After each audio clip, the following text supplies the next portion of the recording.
লেখক প্রলয় কুমার নাথের সম্প্রদান। বিছানায় শায়িত সুপর্ণা দেবীর মাথার কাছে বসেছিল তার একমাত্র ছেলে বিভাস। ষাটোর্ধ্ব সুপর্ণা দেবীর আছে উচ্চ রক্তচাপের সমস্যা, তাই গতকাল সকালে হঠাৎ করে জ্ঞান হারিয়ে ঘরের মেঝের ওপর লুটিয়ে পড়েন গৃহকর্মরত সুপর্ণা দেবী। বাড়ির একমাত্র পুরনো চাকর শম্ভুর সহায়তায় তৎক্ষণাৎ নিকটবর্তী হাসপাতালে ভর্তি করা হয় তাকে। সেখানকার সেবা শুশ্রূষার পর এখন অনেকটাই শারীরিকভাবে সুস্থ হয়েছেন তিনি। কলকাতা থেকে দূরে অবস্থিত এই কুলডিহি গ্রামের নাম করা বনেদি পরিবারের গৃহকর্ত্রী হলেন সুপর্ণা দেবী। তাদের পারিবারিক পাট আর তাঁতের ব্যবসার উপার্জনের জন্য একসময় এই গ্রামের মধ্যে সচ্ছলতা আর আভিজাত্যের শিখরে ছিল তাদের পরিবার। তবে এখন সেই সবই হলো ইতিহাস। আস্তে আস্তে ব্যবসার আয় তলানিতে গিয়ে ঠেকেছিল, আর তা সম্পূর্ণরূপে হাতবদল হলো যখন 5 বছর আগে স্বামীর মৃত্যুর পর তার একমাত্র ছেলে বিভাস ব্যবসার পাড় চুকিয়ে কলকাতায় পাড়ি দিয়েছিল চাকরির উদ্দেশ্যে। বিভাস কলকাতার একটি নামী সংস্থায় HR ম্যানেজার পদে কর্মরত, তাই গত কয়েক বছর ধরে এই বাড়িতে একাই থাকেন সুপর্ণা দেবী। বিভাস কলকাতাতে নিজের বাসস্থান বেছে নিয়েছে। এখন এই গ্রামের সাথে বা পৈতৃক বাড়ির সাথে তার খুব একটা অন্তরঙ্গ সম্পর্ক নেই। মাকেও সে অনেকবার নিয়ে যেতে চেয়েছে তার কাছে, কিন্তু সুপর্ণা দেবী কিছুতেই তার স্বামীর ভিটের মোহ ত্যাগ করতে পারেননি। মায়ের অসুস্থ হওয়ার সংবাদ পেয়ে বিভাস আজই এসেছে তাকে দেখতে। তবে সুপর্ণা দেবী জানেন যে বিভাসের এই পৈতৃক বাড়িতে না থাকতে যাওয়ার পেছনে তার কর্মস্থল কলকাতায় হওয়াটাই একমাত্র কারণ নয়। এই গ্রামের সাথে যে তার একমাত্র সন্তানের অনেক বেদনা, অনেক হাহাকার ভরা না পাওয়ার জ্বালা লিপিবদ্ধ হয়ে আছে। এই বয়সেও বাড়ির সব কাজ নিজের হাতে কেন করতে যাও মা? যদি তোমার কিছু একটা হয়ে যেত তাহলে? বিভাসের শশব্যস্ত কণ্ঠে করা এই প্রশ্নে যেন কানই দিলেন না সুপর্ণা দেবী। প্রত্যুত্তরে তিনি মৃদু হেসে নিজের শীর্ণ হাতটি বিভাসের এলোমেলো চুলের মধ্যে চালনা করে বলে উঠলেন, বড্ড রোগা হয়ে গিয়েছিস বাবা, ওখানে কি ঠিকমতো খাওয়া দাওয়া করিস না? বিভাস যেন বিরক্ত হয়ে কিছু একটা বলতে চলছিল। ঠিক এমন সময় হঠাৎ কি মনে পড়ায় সুপর্ণা দেবী ব্যস্ত হয়ে বলে উঠলেন, শোন বাবা, শম্ভুর বয়স হয়েছে তো, তাই এখন সে আর বাজারের ভারী ব্যাগ টেনে আনতে পারে না। জানা বাবা, তুই বাজারটা সেরে আয়, আজ একটু পাঁঠার মাংস আনিস। অনেক দিন তো আমার হাতে রান্না খাসনি। বিভাস উত্তেজিত কণ্ঠে বলে উঠল, সে কি মা, এই অবস্থায় তুমি রান্না করবে? ওসবের দরকার কি? আমি কোনো হোটেল থেকে খাবার নিয়ে আসি। কিন্তু তার মায়ের সেই এক জেদ। এতদিন পর ছেলেকে কাছে পেয়েছেন, নিজের হাতে রান্না করে ছেলেকে পাত পেরে না খাইয়ে একেবারে শান্তি নেই তার। অগত্যা বিভাসকেই থলে হাতে বাড়ি থেকে বেরোতে হলো বাজারের উদ্দেশ্যে। এবার প্রায় বছরখানেক পর বিভাস এসেছে তার পৈতৃক বাড়িতে। বাজারটা এই বাড়ি থেকে অনেকটাই দূরে। চারিদিকের প্রাত্যহিক সতেজ সবুজ স্নিগ্ধতার মাঝে গ্রামের মেঠো পথ ধরে এগিয়ে চলছিল বিভাস। চারিদিকে দু চোখ মেলে চেয়ে সে একটা কথাই ভেবে চলেছিল যে ধীরে ধীরে কতটা বদলেছে তাদের এই গ্রাম। না, তেমন খুব একটা নয়। সেই মাঠ, গাছপালা, পুকুরঘাট, বাঁশঝাড়, দূরের ঝোপের ভেতর থেকে আসা মোরগের ডাক, কিংবা জেলে পাড়ার গোয়াল ঘরগুলো থেকে আসা গরুর হাম্বা রব, সব কিছু যেন আগের মতোই আছে। কিন্তু এই চেনা পরিবেশের মাঝেও নিজেকে খুব অচেনা লাগে বিভাসের, কারণ তার জীবন যে আর আগের মতো নেই। হাঁটতে হাঁটতে পথের মাঝে হঠাৎ থমকে দাঁড়িয়ে পড়ল বিভাস। তার অনতি দূরে সম্পূর্ণরূপে পরিত্যক্ত হয়ে পড়ে রয়েছে একটি জরাজীর্ণ একতলা বাড়ি। এই কবছরের মধ্যেই বন্য গাছপালার আলিঙ্গনে আবদ্ধ হয়ে সেটার নানা জায়গা থেকে খসে পড়েছে সিমেন্ট বালির প্রলেপ। বিভাস একদৃষ্টে চেয়ে রইল বাড়িটার দিকে। তার হাত থেকে বাজারের থলেটা কখন নিচে পড়ে গেল তা খেয়ালই হলো না তার। ধীর পায়ে এগিয়ে যেতে লাগলো সে বাড়িটার দিকে, কিন্তু মনের ভেতর ফেলে আসা স্মৃতির স্মরণিবে সে যেন ক্রমাগত পিছিয়ে যেতে লাগলো বেশ কয়েক বছর আগে। এখনো তুলিকার মতো এ বিভাসের হৃদয়ের বেশ কিছুটা জায়গা অধিকার করে আছে তাদের এই ছোট্ট একতলা বাড়িটা। সেই তুলিকা, যাকে গ্রামের স্কুলে যাওয়ার পথে এক ঝলক দেখার জন্য কতদিন নিজের কলেজ কামাই করে তাকে ওই পথের ধারে অশ্বত্থ গাছটির পেছনে দাঁড়িয়ে অপেক্ষা করতে হয়েছে। তেমন ডানাকাটা পরীর মতো চেহারা ছিল না তুলিকার, তবুও কি মোক্ষম আকর্ষণ ছিল তার ওই দুই কাজল কালো চোখের মধ্যে। এই উজ্জ্বল শ্যামবর্ণা সাধারণ গ্রাম্য মেয়েটি যে কখন প্রবেশ করেছিল এই সুদর্শন যুবকটির হৃদয়ের গভীরে তা নিজেও জানল না তো সে। সকলের অজ্ঞাতে নিজের মনের অনুভূতিগুলো দিয়ে সাজিয়ে সেই প্রথম তার প্রেমপত্র লেখা তুলিকার উদ্দেশ্যে, আর হঠাৎ করে একদিন সেটা তার হাতে গুজে দিয়েই দূর দূর দৌড়। সেই সকল ছেলে মানুষের কথা এখনও সুস্পষ্ট বিভাসের মনে। তুলিকার বাবা সোমেশবাবু ছিলেন গ্রামের প্রাথমিক স্কুলের শিক্ষক। নিতান্তই নিম্ন মধ্যবিত্ত পরিবার তার। এদিকে বিভাসের পরিবার বরাবরই গ্রামের গণ্যমান্য পরিবার হওয়ার মর্যাদা পেলেও সেই সময় তাদের প্রাচুর্যে যথেষ্ট ভাটা পড়েছে। তাই দুই পরিবারের মধ্যে তেমন কোনো বিভেদ না থাকায় তুলিকাও সায় দিয়েছিল বিভাসের ইশারায়। মুখে কিছু না বললেও নিজের পড়ার বইয়ের মধ্যে সযত্নে গচ্ছিত রেখেছিল বিভাসের দেওয়া প্রেমপত্রটিকে। এরপর থেকে এই বাড়িতে অবাধ আনাগোনা বিভাসের। এখনও তার মনে পড়ে সেইবার কলেজের প্রথম বর্ষের পরীক্ষায় প্রথম শ্রেণীতে উত্তীর্ণ হলে তুলিকার মা শিলাদেবী বিভাসকে গুনে গুনে 5টা রসগোল্লা জোর করে খাইয়েছিলেন নিজের সামনে বসিয়ে। তারপর প্রসন্ন চিত্তে বিভাসের মাথায় হাত বুলিয়ে বলে উঠেছিলেন, তোমার ভালো হোক বাবা, জীবনে আরও উন্নতি করো, ভালো চাকরি পেয়ে মা বাবার মুখ উজ্জ্বল করো। ওপাশ থেকে গদগদ গলায় সোমেশবাবু বলে উঠেছিলেন, বিভাস আমাদের হীরের টুকরো ছেলে, এ গায়ের গর্ব। শুনলি তুলি, এবার থেকে ওকে বলে রাখছি এখানে নিয়ম করে এসে তোকে অঙ্ক আর ইংরেজিটা দেখিয়ে দিয়ে যাবে। আর তুমিও বাবা এটাকে নিজের বাড়ি মনে করবে, কেমন? তুলিকা কোনো উত্তর দেয়নি সেই কথায়। শুধু বিভাস লক্ষ্য করেছিল যে সেই ঘরে দরজার পর্দার বাইরে থেকে গর্বে আর খুশিতে ভরা একজোড়া কাজল কালো চোখ যেন এতক্ষণ পর লজ্জিত হয়ে নিচের দিকে চাইল। সেই দিন থেকে যেন তার তুলিকাকে আরও কাছ থেকে পাওয়া শুরু হলো।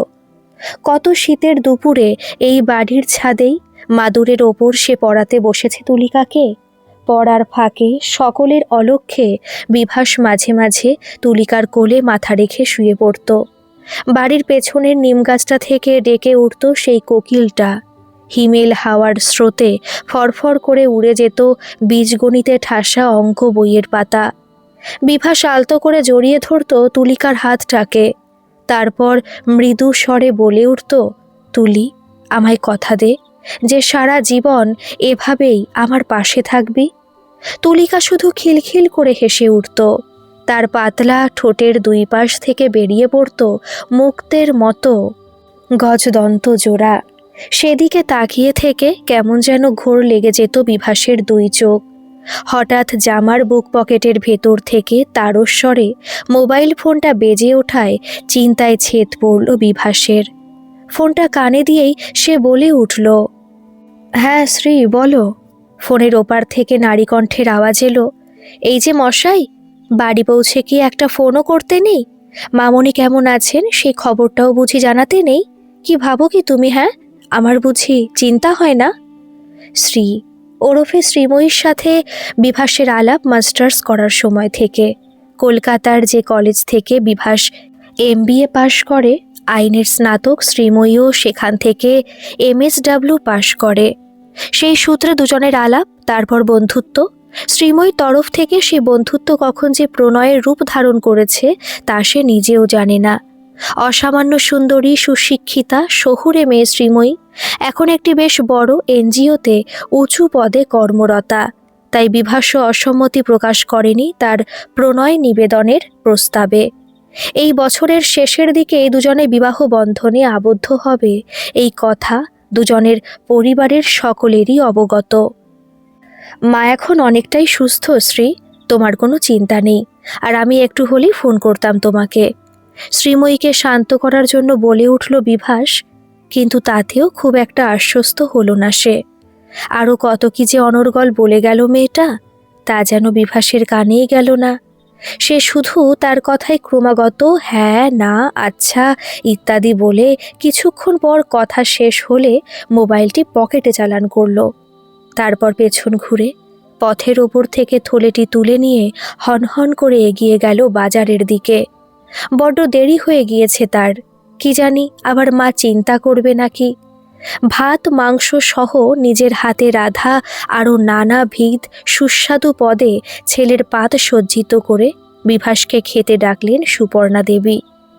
মেঝেতে আসনের ওপর বসে নিঃশব্দে ভাত খাচ্ছিল বিভাস। পাশে বসে সুপর্ণা দেবী একটি হাত পাখা দিয়ে হালকা করে হাওয়া করে চলেছিলেন। হঠাৎ তাকে অবাক করে বিভাস বলে উঠল, তুলিকাদের বাড়িটায় আর কেউ থাকে না, না মা? ছেলের মুখে তুলিকার নামটা শুনে কেমন যেন চমকে উঠলেন সুপর্ণা দেবী। তারপর দীর্ঘশ্বাস ফেলে বললেন, না, সোমেশবাবুর মৃত্যুর পর আর কদিনই বা বেঁচে ছিল শিলা, তুই বুঝি জানিস না? বিভাস চুপ করে রইল। সুপর্ণা দেবী বলে চললেন, কিন্তু আজ হঠাৎ ওই হতভাগীর নাম মুখে আনছিস কেন বাবা? ভুলে যা ওকে, শ্রীময়ী খুব ভালো মেয়ে। কবে যে তোকে আমি তার সাথে সংসারী হতে দেখব বাবা? তোদের চার হাত এক হওয়া না দেখা অবধি যে মরেও শান্তি পাবো না আমি। শাড়ির আঁচল দিয়ে নিজের দুই চোখ চেপে ধরলেন সুপর্ণা দেবী।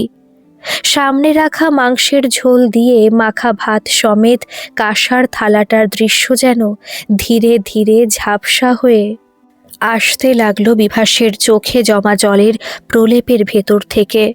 স্মৃতির ছায়াপথ ধরে সে যেন আবার ক্রমশ পিছিয়ে যেতে লাগলো অতীতের সেই দুর্বিষহ দিনটার দিকে।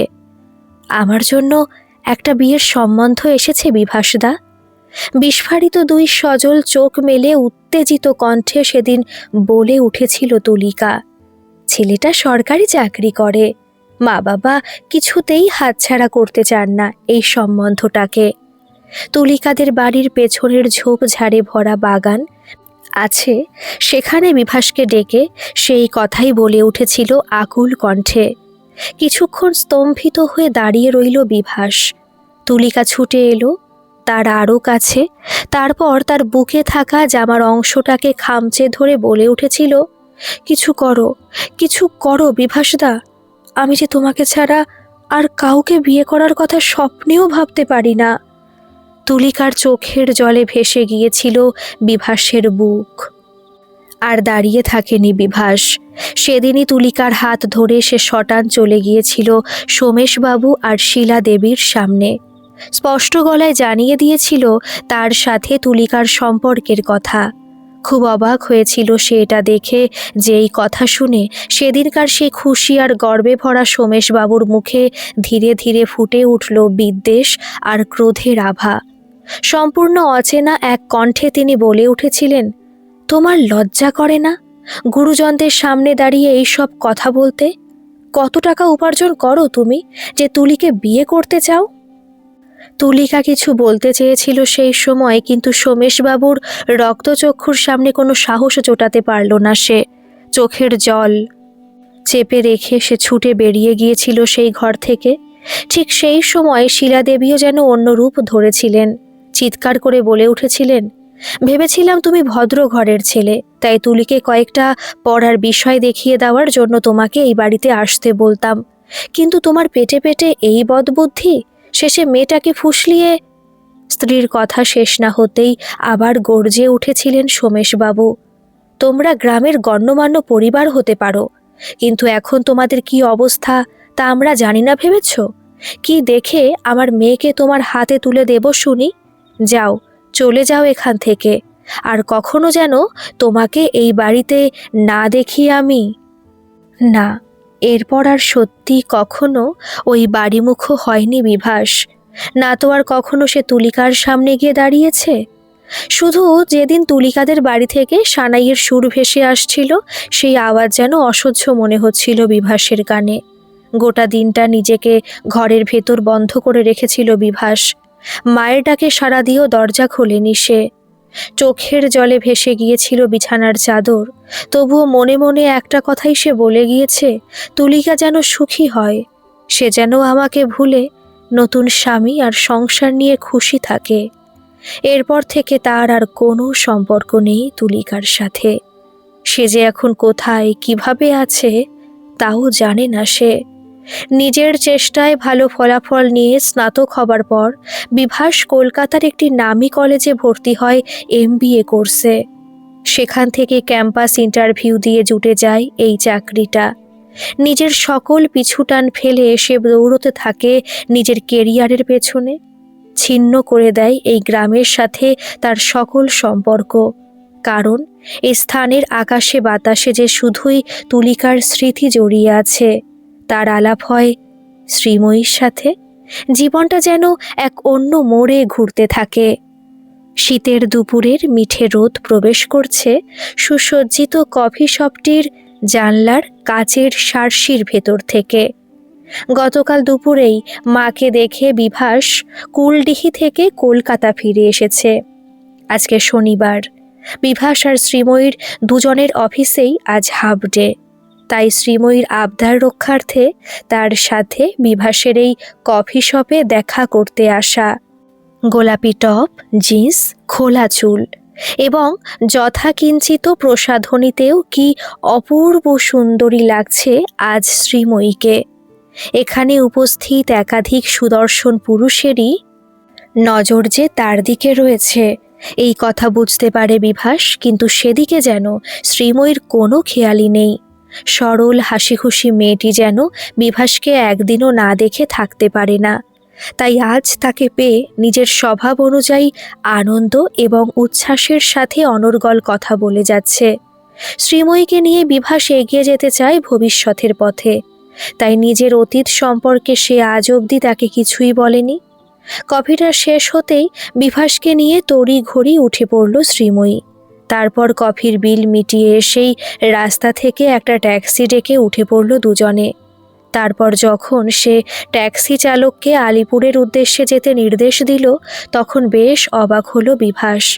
তার কিছু জিজ্ঞাসা করার আগেই বলে উঠল শ্রীময়ী, কি কাণ্ড বলো দেখি, তোমাকে কাছে পেয়ে অফিসের একটা ছোট্ট কাজের কথা মাথা থেকে বেরিয়ে গিয়েছিল গো। কি কাজ? আশ্চর্য হয়ে জিজ্ঞাসা করল বিভাস। শ্রীময়ী মৃদু হেসে আলতো করে বিভাসের হাত ধরে বলে উঠল, চলো না, তুমিও তো আছো আমার সাথে, নিজেই দেখতে পাবে।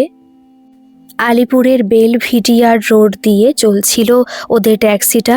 কিছুক্ষণ পর চালককে থামতে বলে নিজেই ট্যাক্সির ভাড়া মিটিয়ে বিভাসকে নিয়ে নেমে পড়ল শ্রীময়ী।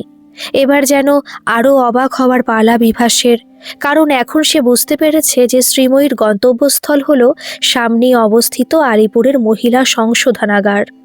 সেখানকার গেটের সামনে এসে দাঁড়িয়ে থাকা কনস্টেবলটিকে নিজের অফিসের পরিচয়পত্র দেখিয়ে অল্প কিছু কথা বলে উঠল শ্রীময়ী।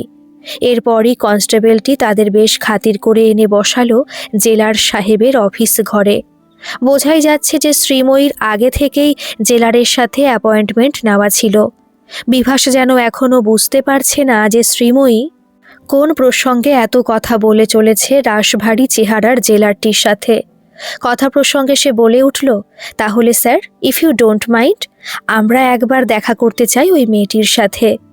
জেলারের সম্মতিতে একজন কনস্টেবল এসে বিভাস আর শ্রীময়ীকে নিয়ে চলল দুই পাশে জেলের কুঠুরির সারির মাঝ বরাবর একটি সরু রাস্তা দিয়ে। একটি জেলের কক্ষের সামনে এসে থামল তারা।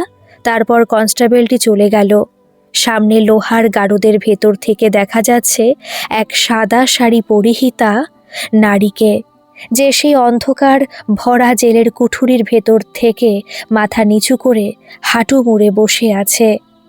তুমি তো জানোই আমি যে এনজিওতে কাজ করি, তার মূল লক্ষ্যই হলো সমাজের পিছিয়ে পড়া মেয়েদের সামনে সাহায্যের হাত বাড়িয়ে দেওয়া। এই মেয়েটিও এমনই এক অভাগিনী। নিজের অত্যাচারী স্বামীকে হত্যা করার অপরাধে গ্রেপ্তার করা হয়েছে তাকে। তাই ওকে আইনি সাহায্য দেওয়ার জন্যই আমাকে অফিস থেকে পাঠিয়েছে এখানে। ও বাই দ্য ওয়ে, মেয়েটির নাম তুলিকা চৌধুরী, এক নাগাড়ে বিভাসের উদ্দেশ্যে বলে গেল শ্রীময়ী। তাদের কথা শুনে জেলের ভেতর বসা মেয়েটি মুখ তুলে তাদের দিকে চেয়ে দেখল। ঠিক সেই সময় যেন একটি বিদ্যুৎ প্রবাহ খেলে গেল বিভাসের সর্বশরীর দিয়ে। উত্তেজনায় থরথর করে কেঁপে উঠল তার দুই পা। দুই চোখের সামনে যেন নেমে এলো একরাশ কালো অন্ধকার। দ্রুত গতিতে নিঃশ্বাস নিতে নিতে সে পেছনের দেওয়ালে ঠেস দিয়ে দাঁড়িয়ে রইল অতি কষ্টে। এতদিন পর সে তুলিকাকে এখানে এই পরিস্থিতিতে দেখবে, এটা যে সত্যিই ছিল বিভাসের কল্পনাতীত। স্তম্ভিত হয়ে বিভাস শুধু চেয়ে রইল তুলিকার দিকে। এই কি চেহারা হয়েছে তার! অনেকটাই রোগা হয়ে গিয়েছে তুলিকা। কতদিনের অবহেলায় এলোমেলো রুক্ষ একমাথা চুল ঢেকে রেখেছে তার মুখের অনেকটা অংশ। অযত্নে তার দু চোখের তলায় গাঢ় কালির প্রলেপ। তার আধময়লা শাড়িতে আবৃত শীর্ণ দেহটি উঠে দাঁড়িয়ে ধীরে ধীরে এগিয়ে এলো জেলের দরজার কাছে। সেও একদৃষ্টে চেয়ে আছে বিভাসের দিকে, চোখে একরাশ লজ্জা এবং যন্ত্রণা। যেন কোনো মন্ত্রবলে মুখের ভাষা হারিয়ে ফেলেছে বিভাস। তার চোখের সামনে ভেসে উঠছে তুলিকার সাথে কাটানো অতীতের প্রতিটি মুহূর্তের প্রতিচ্ছবিগুলো। কিছুক্ষণ পর নিজেকে সামলে নিতে চেষ্টা করে বিভাস। নিজের অজান্তেই কখন যে ভিজে গিয়েছে তার দু চোখের পাতা। শ্রীময়ী যেন কিছু বুঝতে না পারে। শ্রীময়ীর সাথে কথোপকথনের মাঝেই তুলিকার জীবনের এক একটা দুর্বিষহ মুহূর্তের কথা পরিষ্কার হয়ে উঠতে থাকে বিভাসের কাছে। বিয়ের কয়েক মাসের মধ্যেই তুলিকার কাছে পরিষ্কার হয়ে ওঠে যে তার স্বামী সরকারি চাকুরে হওয়ার মিথ্যা পরিচয় দিয়েছিল তাদের সকলের কাছে। আদপে সে ছিল এক সরকারি সংস্থায় কর্মরত ঠিকা শ্রমিক মাত্র। কিন্তু তবু আমি ওকে নিয়ে বেঁচে থাকার স্বপ্ন দেখেছিলাম, কারণ আমি বিয়ে করেছিলাম একজন মানুষকে, তার চাকরিকে নয়। জেলের দরজার লোহার রডগুলোকে চেপে ধরে ক্ষীণ কণ্ঠে বলে উঠল তুলিকা। কিন্তু সে সুযোগও ঈশ্বর দিলেন না আমায়। আমার প্রতি কোনো অনুভূতি ছিল না মানুষটার। মদ্যপ অবস্থায় পণের পয়সা চেয়ে প্রতিনিয়ত ওর হাতে অত্যাচারিত হতে হতে দেওয়ালে পিঠ ঠেকে গিয়েছিল আমার। সেদিন যখন রান্নাঘরে আমার চুলের মুঠি ধরে আমার মাথাটা দেওয়ালের ওপর সজোরে নিক্ষেপ করতে উদ্যত হলো সে, নিজেকে ঠিক রাখতে পারলাম না আমি। কাছেই রাখা লোহার সারাশিটা দিয়ে সজোরে আঘাত করলাম ওর মাথায়। শেষ কথাগুলো বলতে গিয়ে কান্নায় ভেঙে পড়ল তুলিকা। বিভাসের মনে হলো যেন এখনই ছুটে যায় তার কাছে, তাকে বুকে জড়িয়ে ধরে যেন বলে ওঠে, তুই কোনো অপরাধ করিসনি তুলি, উচিত শাস্তি দিয়েছিস তুই লম্পটটাকে। কিন্তু শ্রীময়ীর সামনে কিছুই বলতে পারল না সে। যেন তার হয়ে শ্রীময়ী বলে উঠল, তুমি কোনো চিন্তা করো না তুলিকা। একবার যখন আমাদের সংস্থা তোমার সম্বন্ধে জানতে পেরেছে, আমরা আপ্রাণ চেষ্টা করব যাতে তুমি খুব তাড়াতাড়ি এখান থেকে মুক্তি পাও। ও, আমার সম্বন্ধে তো আগেই জেনেছ, তাই তোমার সাথে পরিচয় করিয়ে দিই। উনি হলেন বিভাস মজুমদার, আমার হবু স্বামী। শেষের কথাগুলো সে বলল বিভাসকে উদ্দেশ্য করে। তুলিকা নিষ্প্রভ চোখে শুধু চেয়ে রইল বিভাসের দিকে। তারপর ম্লান হেসে তাকে নমস্কার জানালো। বিভাস বুঝতে পারল যে তার সাথে অতীতের সম্পর্কের কথা বলে তুলিকাও আঘাত করতে চায় না শ্রীময়ীকে। সেদিনের পরেও আরও বেশ কিছুদিন বিভাস একান্তে গিয়েছিল আলিপুরের এই মহিলা সংশোধনাগারে তুলিকার সাথে দেখা করতে। জেলের লোহার গারদের ভেতরে হাত ঢুকিয়ে তুলিকার দুই হাত চেপে ধরে সে চিৎকার করে বলেছিল, তুই শুধু একবার নিজে মুখে বল তুলি, সারা জীবনভর আমি অপেক্ষা করব তোর এখান থেকে মুক্তি পাওয়ার জন্য। আমি স্ত্রীকে সব কথা খুলে বলবো। ওকে বলবো যে তোকে ছাড়া আর কাউকে স্ত্রী হিসেবে গ্রহণ করা আমার পক্ষে সম্ভব নয়। বিভাসের কথা শেষ হওয়ার আগেই বিভাসের ঠোঁটে আঙুল রাখে তুলিকা। না বিভাসদা, না, আমার মতো একজন অভাগীর জন্য শ্রীময়ীর জীবনটা নষ্ট হতে পারে না, কিছুতেই না। আমরা মেয়েরা মেয়েদের মনের কথা বুঝতে পারি বিভাসদা। সে তোমাকে নিজের জীবনের থেকেও বেশি ভালোবাসে। তুমি ওকে গ্রহণ করো বিভাসদা, সুখে থেকে ওর সাথে। সজল চোখে হাস্যোজ্জ্বল মুখে বলে ওঠে তুলিকা। বিভাসের মনে হয় যেন একটা পাথর ধীরে ধীরে বসে যাচ্ছে তার বুকের ওপর। দীর্ঘশ্বাস ফেলে প্রতিবারই বিভাসকে ধরতে হয়েছে। জেলখানা থেকে ফিরতি পথ। আর মাসখানেক পরেই বিভাসের সাথে শ্রীময়ীর বিয়ের দিন স্থির হয়ে গিয়েছে। দুই পরিবারের মধ্যেই শুরু হয়েছে আনন্দ উৎসব এবং শুভেচ্ছা নিবেদন। সকলের আনন্দের মধ্যে বিগত কয়েকদিন সম্পূর্ণরূপে বিনিদ্র রজনী কাটিয়েছে বিভাস। একবার তার মনে হয়েছে নিজের সুখ শান্তির কথা, তুলিকার কথা, আবার পরমুহূর্তেই তার চোখের সামনে ভেসে উঠেছে শ্রীময়ীর সরল সুন্দর মুখের প্রতিচ্ছবি। এই দোদুল্যমান টানাপোড়েনের মধ্যে জর্জরিত হয়ে সে শুধু একটা কথাই ভেবেছে, এরপর যদি স্ত্রী কখনো জানতে পারে তার সাথে তুলিকার সম্পর্কের কথা, তখন সে তাকে ক্ষমা করবে তো? সাময়িকভাবে স্ত্রীকে আঘাত না দেওয়ার তার এই অভিসন্ধি শেষ মুহূর্তে 3টে জীবনকে ছাড়খাড় করে দেবে না তো?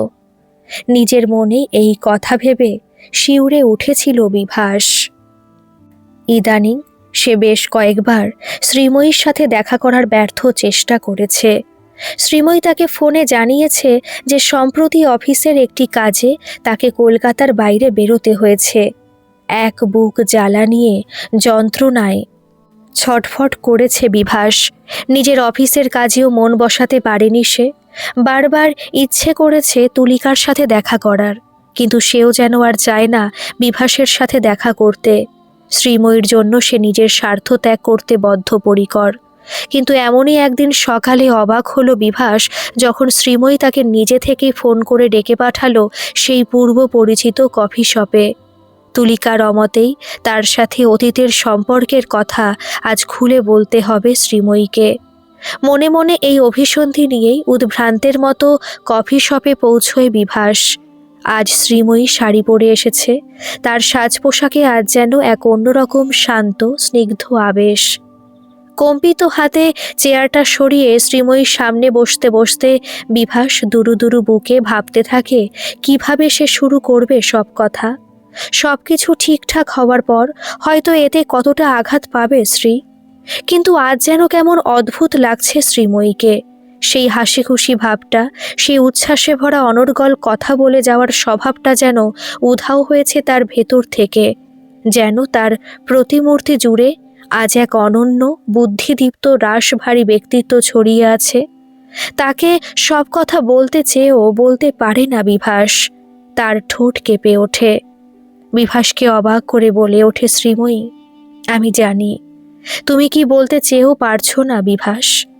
বিস্ফারিত চোখে তার দিকে চেয়ে থাকে বিভাস।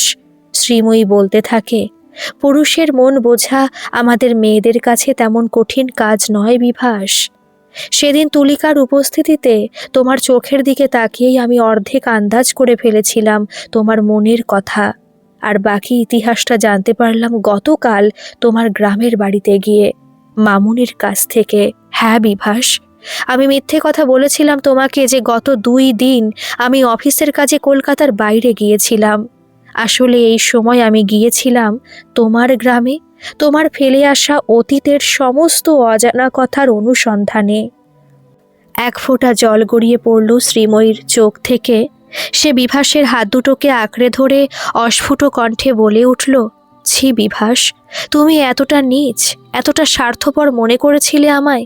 শুধুমাত্র তোমাকে পাওয়ার জন্য তোমার আর তুলিকার জীবনটা নষ্ট করে দেব আমি? না, আমি কিন্তু এতটা খারাপ নই বিভাস। কান্নায় ভেঙে পড়ল শ্রীময়ী।